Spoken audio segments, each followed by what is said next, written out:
Hi dear student, मैं हूँ आसिफ और आज के इस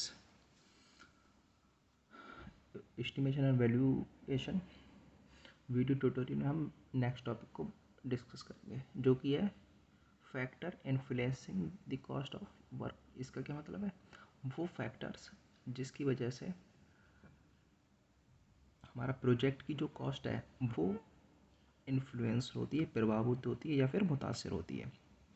चलिए देखते हैं वो कौन कौन से फैक्टर्स हैं जिन पे जो प्रोजेक्ट कॉस्ट है वो डिपेंड करती है। तो देखें, इसमें सबसे पहले तो हम ले सकते हैं मटेरियल को, क्योंकि हमारी कॉस्ट का लगभग 60 से 70% जो कॉस्ट आती है वो मटेरियल पे आती है। तो ये एक बहुत बड़ा फैक्टर हो गया जिसके ऊपर प्रोजेक्ट कॉस्ट डिपेंड करती है।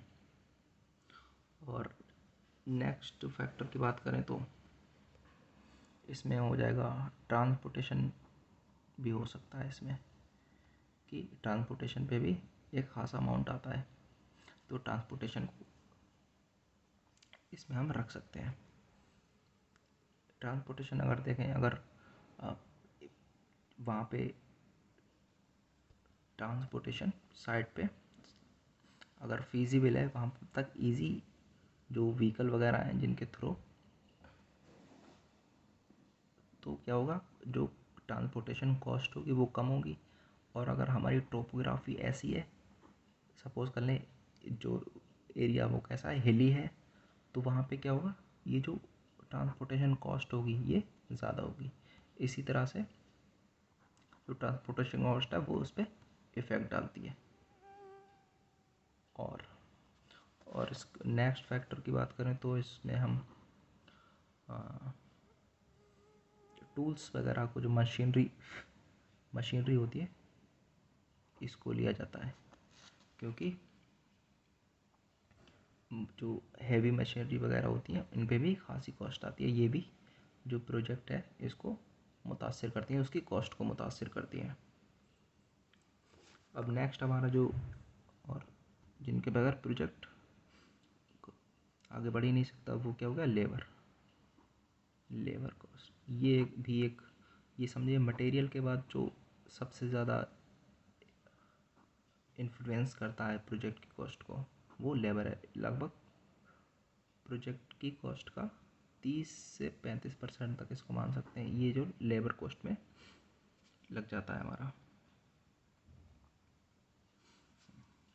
और इसी तरह से अगर देखें, अगर हमारे पास स्किल लेबर है तो काम कैसा हुआ, स्मूथली हुआ। अगर हमारे पास नॉन स्किल है या फिर मैनेजमेंट अच्छा नहीं है तो फिर लेबर भी ढीली पड़ जाती है, जिसकी वजह से हमारा कॉस्ट हाई जाता है। और नेक्स्ट अगर फैक्टर की बात करें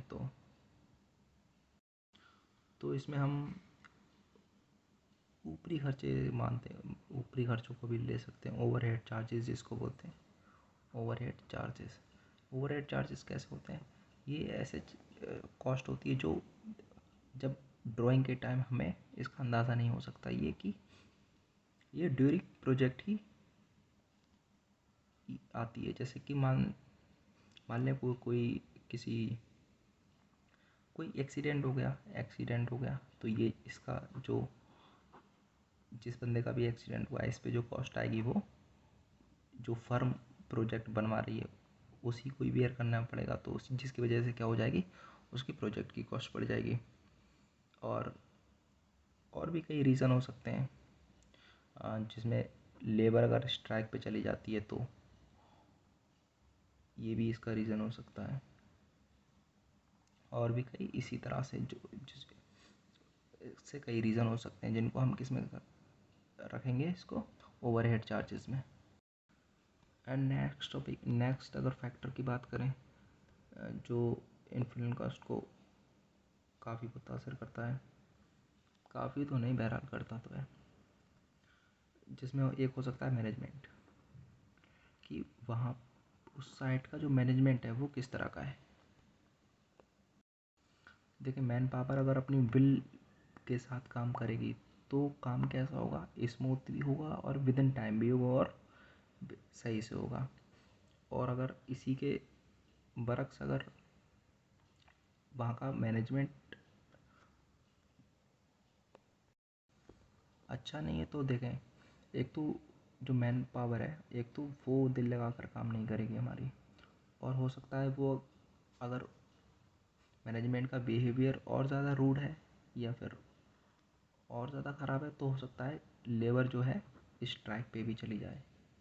तो ये भी एक फैक्टर होता है कि जो कॉस्ट को उसकी मुतासिर करता है।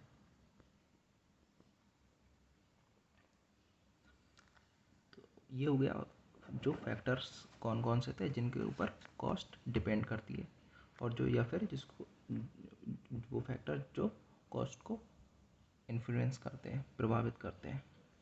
नेक्स्ट टॉपिक के बारे में बात करें तो नेक्स्ट टॉपिक है हमारा ये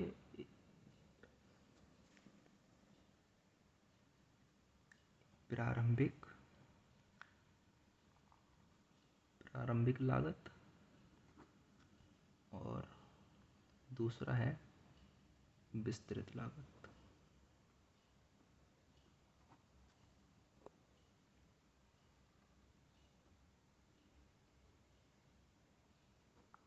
तो प्रारंभिक लागत क्या होती है? प्रारंभिक लागत बेसिकली एक जो हम प्रोजेक्ट लगाने जा रहे हैं, प्रोजेक्ट उठाने जा रहे हैं, तो उसका एक रफली एक एस्टिमेशन होता है, डिटेल्ड एस्टिमेशन नहीं होता। जो जनरली जिस फर्म से या फिर गवर्नमेंट वगैरह से अप्रूवल लेने के लिए बनाया जाता है। तो देखिए इसका फ़ायदा क्या है, ये एक रफली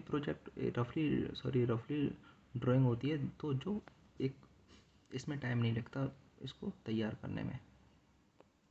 तो देखें आपको प्रारंभिक जो हमारा या फिर प्रिलिमिनरी कॉस्टिंग थी उसके बारे में आप समझ गए होंगे।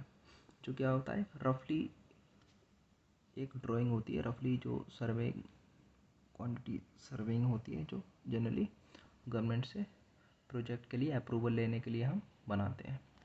और जो डिटेल लागत होती है, डिटेल लागत होती है कि जब हमें प्रोजेक्ट मिल जाता है तो हम क्या करते हैं, हर मटेरियल की या फिर जो भी कॉस्ट आने वाली है उसका 1 बाई 1 अमाउंट डिटेल्ड में हम निकालते हैं, या फिर ये सब क्वांटिटी सर्वेयर की मदद से हम करते हैं। तो ये हो गया डिटेल एस्टिमेशन। इसके अंदर देखें कौन कौन से आते हैं। आइटम रेट भी डिटेल एस्टिमेशन के अंदर आता है। आइटम रेट का क्या मतलब हो गया कि सपोज कर लें कि इसमें कि पर बैग सीमेंट है उसका रेट कितना है, तो फिर हम क्या करते हैं, उसका जितने भी बैग हुए तो उसका अमाउंट निकालते हैं। ये 1 बाई 1 जो आइटम हो गया उसके हिसाब से हम एस्टिमेशन करते हैं। सप्लीमेंट्री भी इसी के अंदर आता है। एक सप्लीमेंट्री एस्टिमेशन क्या होता है, इसको फर्दर आगे डिस्कस करेंगे। और इसी के अंदर एक तो हो गया सप्लीमेंट्री एस्टिमेशन, और नेक्स्ट है रिवाइज्ड एस्टिमेशन, भी इसी के अंदर आते हैं। तो ये हो गया गाइस कि एस्टिमेशन के कौन कौन से टाइप है। एक था हमारा प्रिलिमिनरी और रफ कॉस्ट एस्टिमेशन, और दूसरा था डिटेल और आइटम रेट एस्टिमेशन। ठीक है, आज के लिए इतना ही, और फर्दर टॉपिक को हम नेक्स्ट क्लास में डिस्कस करेंगे।